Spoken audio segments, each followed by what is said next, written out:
This is after Ramadan, and one question that has been repeatedly asked is whether Zakat can be used to help non-Muslims.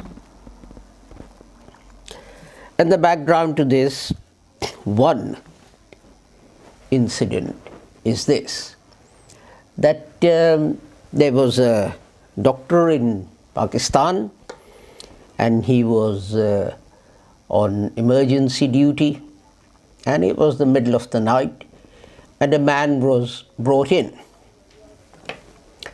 There was no indication of who this man was, what his name was, where he came from, what his religion was, and so on.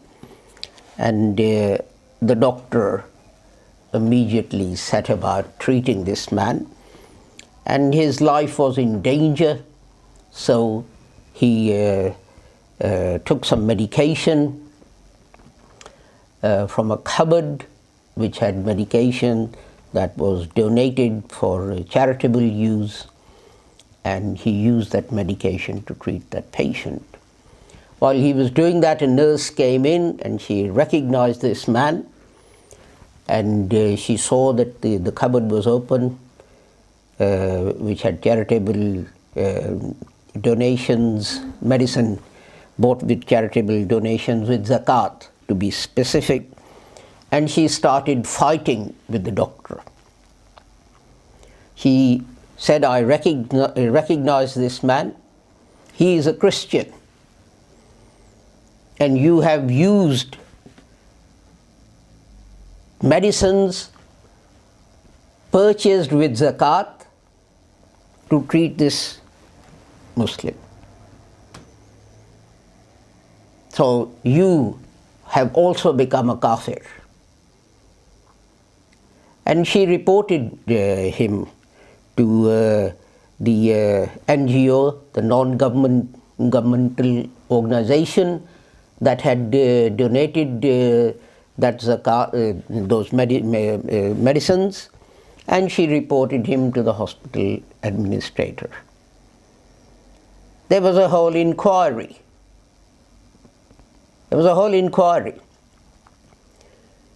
What amuses me, if amusing is the right word, is the fact that in Pakistan, every year, thousands of people die because of medical negligence, and there is no inquiry.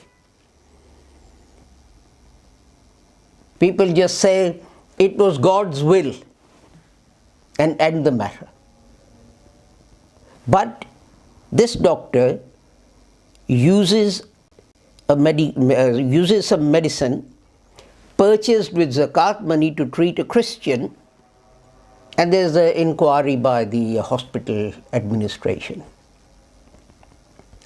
And then he met the head of this NGO at some function, and this guy told him, now I know who you are, and I'm going to have you killed. And he started receiving death threats. And eventually he had to escape to United States, and he claimed political asylum there. Anyone who wants more details than this can go and read them in The Guardian. Now, this is from a common sense point of view, from a humanitarian point of view, complete and utter nonsense. Is this any different? Is this any different to South Africa during the time of apartheid?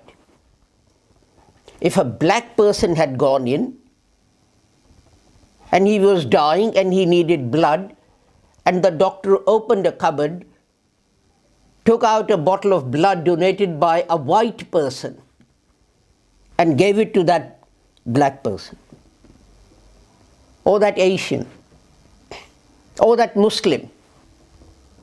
If that doctor was hounded, if there was an inquiry about him, we would be up in arms saying apartheid, apartheid, apartheid. Discrimination, discrimination, discrimination.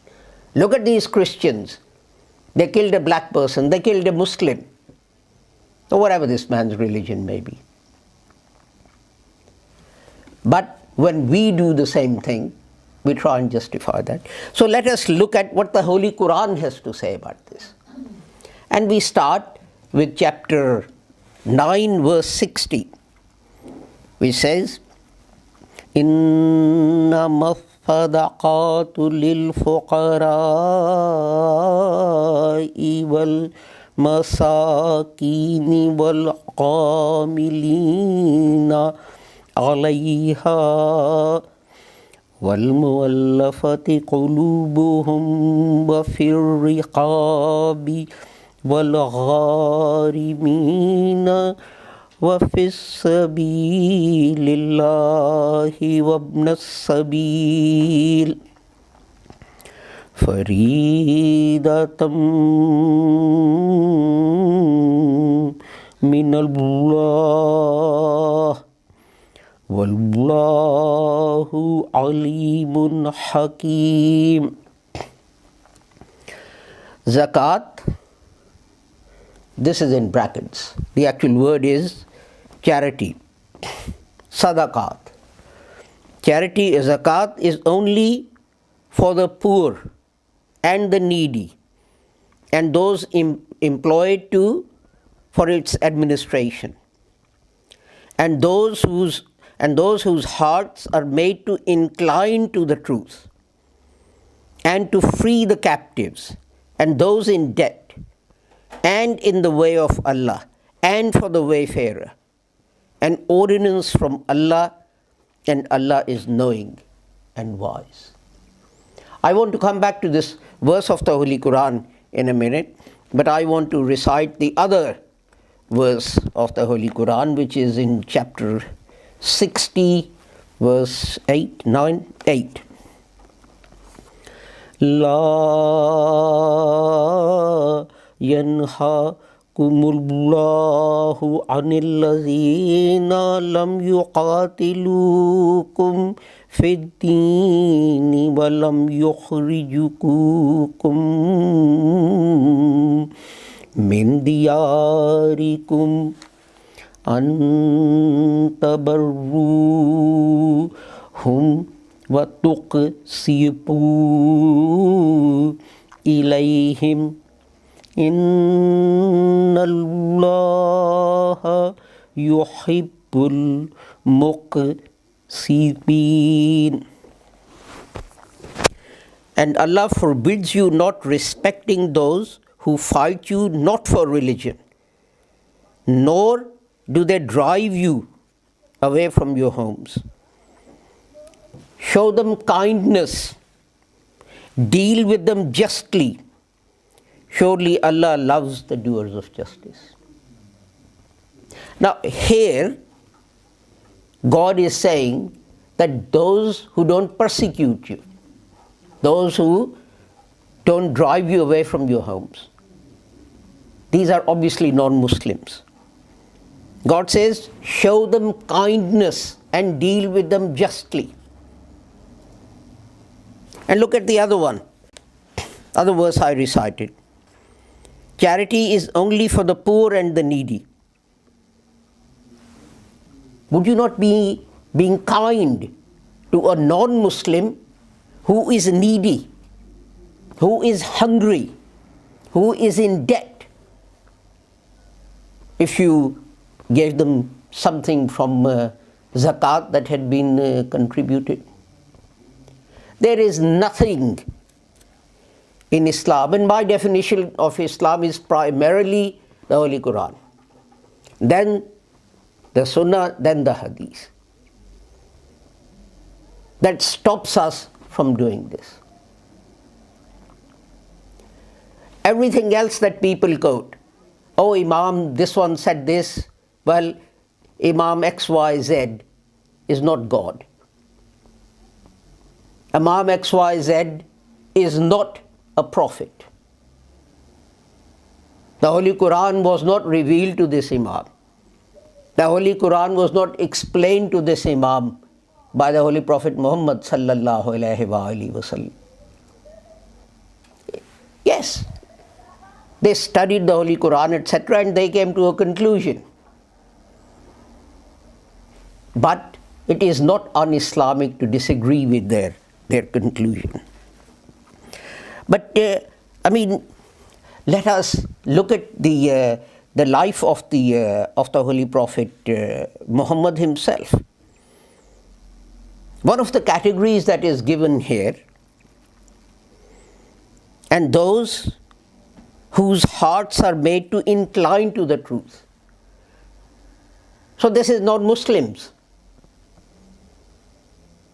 People are telling us that zakat cannot be given to non-Muslims. But the Quran says, those whose hearts are made to incline to the truth. So they have to be non-Muslims. They cannot be Muslims. But they're interested in learning about Islam. There's nothing in here that says that they're going to become Muslims. They're interested in Islam, they want to learn about it. And if they have any problem, then you help them. Problem may be, you see, let's take another category. It says, the captives, let's look at the captives. And let's look at the Holy Prophet's example in how he dealt with captives. The first one was Battle of Badr. When captives were taken, the first battle was the Battle of Badr. Question then arose, what do we do with them? And the Holy Prophet said, well, this battle has cost us money. We want some compensation. We were attacked. So he said, those who are rich, their families should be asked to compensate the Muslim state, the Muslim government, for what it cost to defend itself. Fair enough, those people were rich. What about those who were poor or whose families were poor? The Holy Prophet said, okay, they can teach Muslims to read and write, and then they will be let free. What about the last category? Whose families were poor, who were themselves illiterate. What did he say about them? He just said, let them go. For the sake of Allah. In the way of Allah. For the sake of Allah. That is also a sadaqah. Why is it sadaqah? Because in those days you could take people you capture in battle, put them in the market and sell them and get money.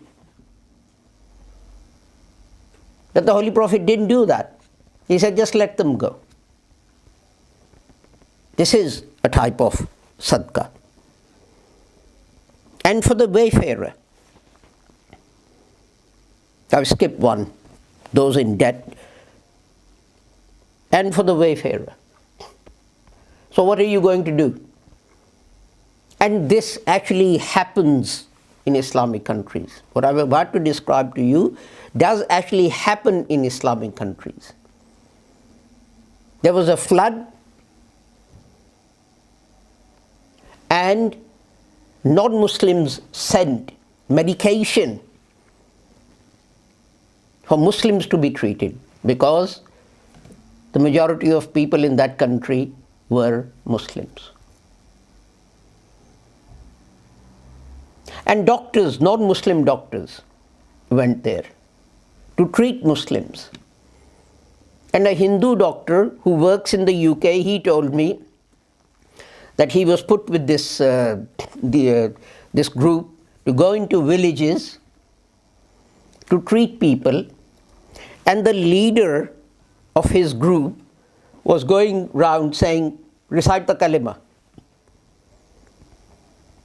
And if someone couldn't recite the kalima, they wouldn't give him food and they wouldn't give him medication.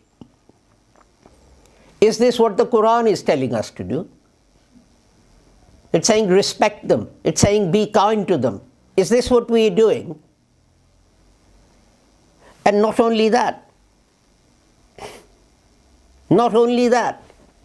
those who this person clearly found out were non-Muslims, they were mostly Hindus. He was saying, well, if you want food, if you want medicine, first embrace Islam. If you remain Hindus, you'll die, we won't help you.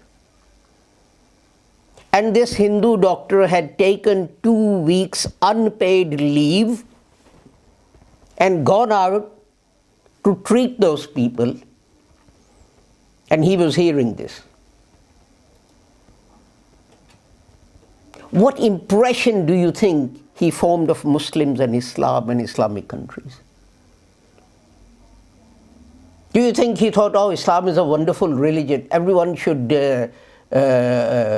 follow this religion because its followers, unless you embrace Islam, they let you starve to death, they let you die for lack of medication? Which one do you think he thought? That Hindu doctor has such a bad impression of Islam, such a bad impression of Muslims, that next time something happens, next time a Muslim patient goes to him, he will just put them to the back of the queue. I'll deal with him later. This is human nature. People ask me, what is the problem that we face? The problem we face is that we display exactly those characteristics that the Holy Prophet Muhammad had come to dig out of people's hearts.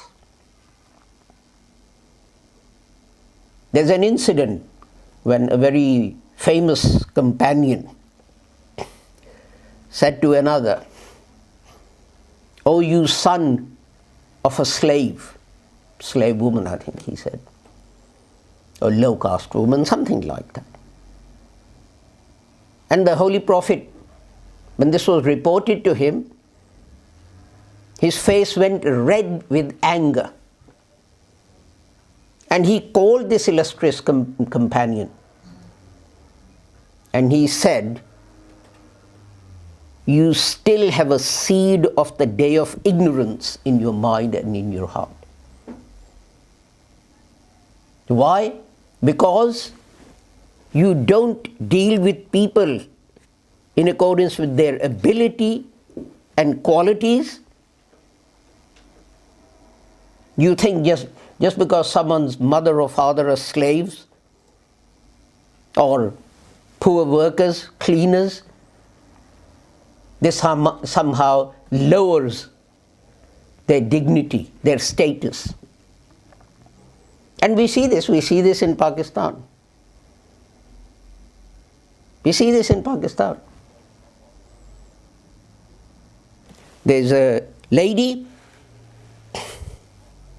who earns a living by stitching and sewing.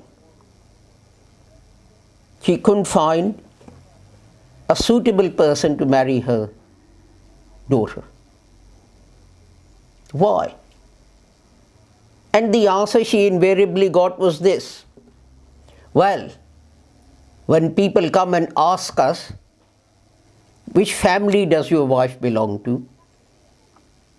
What do your in-laws do?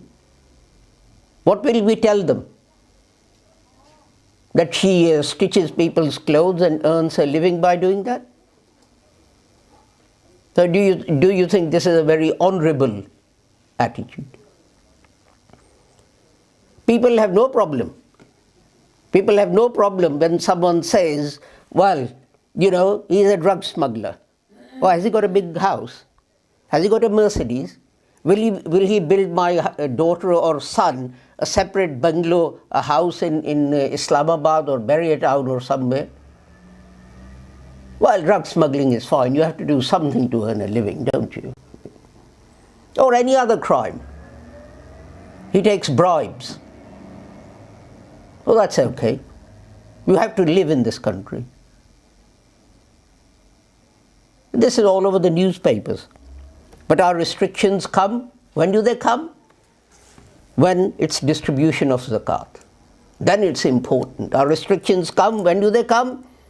When we are talking about the length of the trousers we wear. How far above ankle should be your trousers? What do we give importance to? Ladies go around looking. Oh look, according to tradition, all the hair should be covered. I can see 3 hair poking out of your chadar or your dupatta or whatever. Your namaz is not going to be accepted. So someone said to me, when I read this news, I was appalled when someone said that this nurse was quite right. Zakat is just for the Muslims. No, it's not. The Holy Quran says it is for the poor. Does it say poor Muslims or Muslimas? It says it's for the needy. Does it say it's for the poor? It's for Muslim needy and not Hindus or Sikhs or Christians or Jews or whatever other religion that there might be in the world? It says those employed for administration, those whose hearts are made to incline. This is clearly non-Muslims. Free the captives. So what captives would you be freeing? You'd be freeing the captives. Of course, they may be the one, your soldiers taken captive by the enemy, but it also can mean the captives that you have taken in a battle. Those in debt. Where does it say Muslims in debt? Those in debt. And the travelers. Where does it say Muslim traveler? In this verse, does the word Muslim occur anywhere? In the other verse that I recited, it's more specific. Those who don't persecute you, show them kindness. Deal with them justly. This is specifically about non-Muslims. That if they don't persecute you, then you show them kindness. How can you show them kindness? If they are hungry, you feed them. If they're in debt, pay off their debt. If they are traveling, try and accommodate them.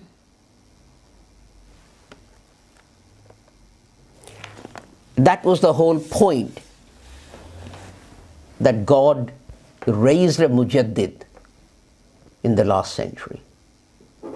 Because people had left the Holy Quran, people had left the Hadith, the Sunnah and the Hadith. No one bothered with these things.